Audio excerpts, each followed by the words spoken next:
तो उत्तर प्रदेश में 9 सीटों पे उपचुनाव के लिए वोटिंग होनी है, लेकिन वोटिंग से पहले समाजवादी पार्टी की ओर से चुनाव आयोग को चिट्ठी लिख करके अजीबोगरीब मांग की गई है। समाजवादी पार्टी की ओर से कहा गया है कि दरअसल वोटिंग के दौरान जो बुर्का नशीन महिलाएं पहुंचती हैं वोट डालने के लिए, उनका बुर्का जो है वो चेक ना किया जाए। जिस तरीके से समाजवादी पार्टी की ओर से इलेक्शन कमीशन को चिट्ठी लिखी गई है और ये मांग किया गया है कि वोटिंग के दिन बुर्का हटाकर ना हो चेकिंग, वोटर आईडी की जांच पुलिस ना करे। यूपी में कल 9 सीटों पे उपचुनाव होना है, लेकिन वोटिंग से पहले समाजवादी पार्टी की ओर से चुनाव आयोग को यहां पे बकायदे चिट्ठी लिखी गई है और चिट्ठी लिखकर के दरअसल ये कहा गया है कि वोटिंग के दिन बुर्का हटाकर चेकिंग ना हो, वोटर आईडी की जांच पुलिस ना करे। और क्या कुछ जिस तरीके से तस्वीर दिखा रहे हैं आपको, जो कुछ लिखा गया है चिट्ठी के जरिए और जो मांग की गई है दिखा रहे हैं आपको। देखिए, यूपी में कल 9 सीटों पर वोटिंग होनी है, जिसको लेकर समाजवादी पार्टी हो या बीजेपी हो, सबने अपनी ओर से पूरी ताकत झोंक दी है। लेकिन बुर्का पर समाजवादी पार्टी के इलेक्शन कमीशन को जो चिट्ठी लिखी गई है वो चिट्ठी भी आपको दिखा रहे हैं और बहुत ही अजीब सी यहां पर मांग की गई है, क्योंकि आमतौर पर वोटिंग वाले दिन सिक्योरिटी के लिहाज से जो लोग आते हैं मास्क पहनकर या बुर्का पहनकर या चेहरे पर नकाब लगाकर उनकी चेकिंग होती है ताकि फर्जीवाड़ा ना हो सके। लेकिन समाजवादी पार्टी की ओर से चिट्ठी लिख करके ये मांग की गई है कि वोटर आईडी की जांच भी पुलिस ना करे, बुर्का वाली जो महिलाएं हैं उनका बुर्का हटाकर चेकिंग ना हो। तो आखिर इसके पीछे की समाजवादी पार्टी की रणनीति क्या है या मानसिकता क्या है, विचार क्या है, ये सवालों के घेरे में है, क्योंकि उनकी ओर से ये कहा जा रहा है कि पुलिस चेक ना करे, सिर्फ पोलिंग नंबर जारी किए हैं। कहीं कोई दिक्कत होगी तो समाजवादी पार्टी अपने कार्यकर्ताओं के लिए नंबर जारी किए हैं कि हमें सूचित करें, हम आगे चुनाव आयोग से उस संदर्भ में बात करेंगे। बहुत से अधिकारी हैं, बीएलओ हैं जिनकी शिकायतें प्राप्त हुई, जिस संदर्भ में समाजवादी पार्टी ने चुनाव आयोग को अवगत कराया है, उन पर कार्रवाई की मांग की गई है। निष्पक्ष चुनाव हो, बिना डराए धमकाए चुनाव हो, मतदाताओं को घर से निकलने दिया जाए, मतदाताओं में भय न हो। समाजवादी पार्टी उम्मीद करती है चुनाव आयोग से कि ये चुनाव निष्पक्ष तरीके से होगा। समाजवादी पार्टी ने तो सिर्फ पोलिंग अफसर वोटर आईडी को चेक करे, जो पुलिस वाले आमतौर पर सिक्योरिटी के लिहाज से पोलिंग बूथ पर होते हैं वो चेक ना करे, ये कहा जा रहा है। निष्पक्ष चुनाव हो, निष्पक्ष वोटिंग करवाई जाए, वो भी इनकी ओर से समाजवादी पार्टी की ओर से मांग की गई है। और इसी को देखते हुए इलेक्शन कमीशन को बाकायदे चिट्ठी भी लिखी गई है।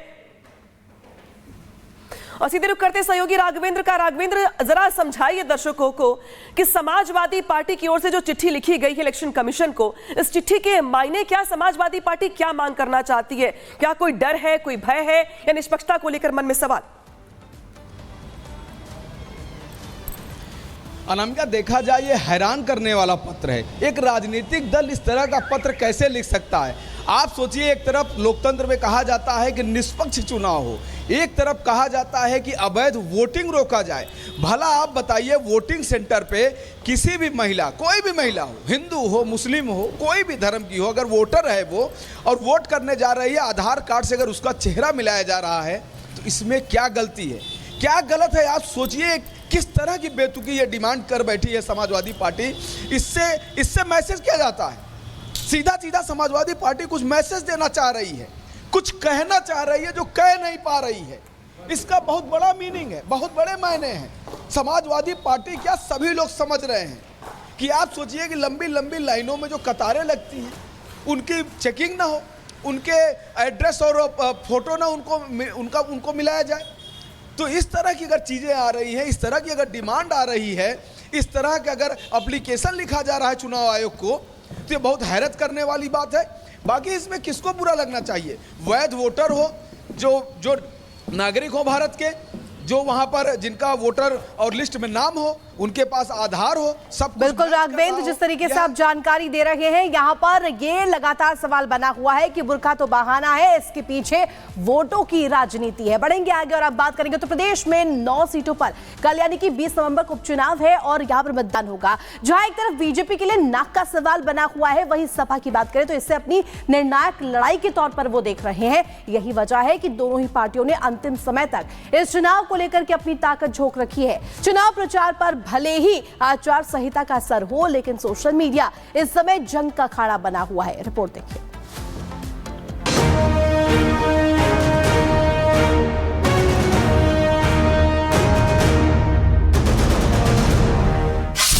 यूपी का चुनावी समर, हर पक्ष ने कसी कमर, जुबानी जंग हुई तेज, आरोपों का अंतिम फेज। यूपी में उपचुनाव की वोटिंग को अब कुछ ही घंटे शेष बचे हैं। जमीनी प्रचार का दौर अब खत्म हो चुका है, अब बारी है जनता की। लेकिन उसके पहले सोशल मीडिया पर वार पलटवार का दौर भी अब तेज हो चुका है। चाहे सत्ता पक्ष हो या फिर विपक्ष, कोई भी इस समय को बर्बाद नहीं करना चाहता। वोटिंग से ठीक एक दिन पहले अखिलेश ने ऐसा बयान दिया कि मानो सियासी गलियारों में हलचल मच गई। विपक्षी एक सुर में कहने लगे कि अखिलेश ने पहले तो हार मान ली।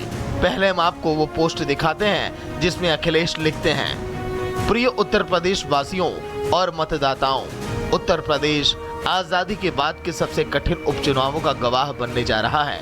ये उपचुनाव नहीं है, ये रुख चुनाव है जो उत्तर प्रदेश के भविष्य का रुख तय करेंगे। इन उपचुनावों में लोकसभा 2024 के चुनावों की तरह बीजेपी की नकारात्मक राजनीति को फिर से धूल चटाने और संविधान, लोकतंत्र, आरक्षण और सामाजिक न्याय के संघर्ष को बचाने के लिए पूरा पीडीए समाज सभी 9 सीटों पर एकजुट है। अखिलेश ने ट्वीट किया तो पलटवार भी पोस्ट के जरिए आया और जवाबी हमला था यूपी के डिप्टी सीएम केशव प्रसाद मौर्य की तरफ से। केशव प्रसाद मौर्य ने देरी न करते हुए एक के बाद एक कई ट्वीट करते हुए अखिलेश पर सवालों और आरोपों की बौछार कर डाली। केशव मौर्य ने पोस्ट कर लिखा, उपचुनाव उत्तर प्रदेश को उज्जवल भविष्य को और मजबूत करने का अवसर है। यह चुनाव तय करेगा कि प्रदेश विकास और सुशासन के रास्ते पर आगे बढ़ेगा और सपा का परिवारवाद, भ्रष्टाचार और गुंडागर्दी वाली राजनीति फिर नहीं लौटेगी। सपा का तथाकथित पीडीए सिर्फ जनता को गुमराह करने का जरिया है। सपा शासनकाल में सत्ता को अपने परिवार और गुंडों, अपराधियों, माफियाओं, दंगाइयों तक सीमित रखा और यूपी को दंगा प्रदेश बना दिया। अपराधियों और माफियाओं को संरक्षण देकर जनता को डराया गया। सपा के गुंडे आईसीयू में हैं, अब उन्हें ऑक्सीजन नहीं देना है। बीजेपी ही वर्तमान है, बीजेपी ही भविष्य है। यूपी की 9 सीटों पर 20 नवंबर को होने वाले उपचुनाव का प्रचार बीती शाम थम चुका है। हालांकि इस बार खास बात ये रही कि इंडिया गठबंधन की सपा और कांग्रेस ने एक भी संयुक्त रैली नहीं की। यूपी की लड़ाई में सपा अकेले ही दिखाई दी। कांग्रेस का कोई बड़ा नेता, चाहे वो प्रदेश अध्यक्ष अजय राय हो या फिर यूपी प्रभारी अविनाश पांडे, सपा के मंच पर दिखाई नहीं दिया। कांग्रेस के नेता वायनाड तो पहुंच गए, लेकिन यूपी के सपा के प्रचार से बराबर दूरी बनाए रखी। अब उनको दोनों पार्टियों के बीच छोटे बड़े की लड़ाई कहिए या फिर विधानसभा चुनाव के पहले खुद को आजमाने का दांव, सपा के मंच से कांग्रेस के नेता गायब दिखे। यही वजह है कि सपा सुप्रीमो अब जनता से आखिरी गुहार लगा रही है और इस चुनाव को आजादी के बाद के सबसे कठिन उपचुनावों में से एक बता रही है। अखिलेश जानते हैं कि इस चुनाव में अगर कुछ भी गड़बड़ हुई तो आगामी विधानसभा की रेस में वो बहुत पीछे हट जाएंगे, क्योंकि लोकसभा के चुनाव में यूपी से आए खराब नतीजों से बीजेपी बेहद सचेत है और वो हर तकनीक अपना रही है जिससे अपने छिटके हुए वोटरों को वापस अपने खेमे में लाया जा सके। बहुत हद तक इस उपचुनाव में बीजेपी की सोशल इंजीनियरिंग की एक झलक देखने को भी मिलने वाली है। Bureau report, Republic Bharat.